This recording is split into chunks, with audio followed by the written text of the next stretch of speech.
जळगावात इंधन टंचाईच्या अफवा की वास्तव? जिल्हाधिकाऱ्यांचा दावा फोल.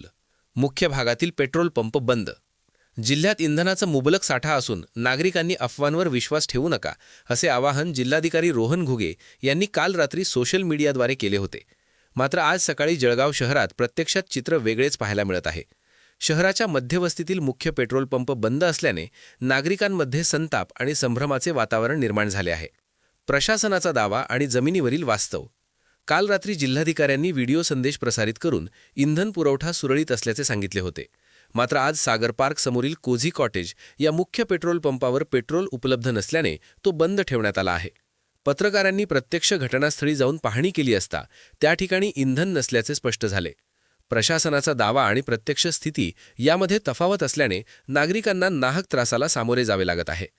कुठे पेट्रोल सुरू, कुठे बंद? शहरातील काही महत्त्वाच्या पंपांची स्थिती खालीलप्रमाणे आहे. कोझी कॉटेज, सागर पार्क, इंधन संपल्याने पंप बंद. जैन पेट्रोल पंप, आकाशवाणी, पुरवठा सुरू असून मोठी गर्दी. Nayara petrol pump, Shiv colony, इंधन पुरवठा सुरळीत. नागरिकांची ससेहोलपट. मुख्य भागातील पंप बंद असल्यामुळे नागरिकांना दुसऱ्या पंपावर धाव घ्यावी लागत आहे.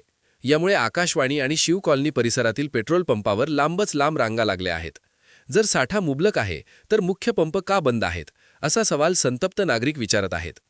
जिल्हा प्रशासनाने केवळ आवाहन न करता ज्या पंपांवर साठा संपला आहे तिथे तातडीने पुरवठा कसा होईल याकडे लक्ष देण्याची गरज व्यक्त होत आहे.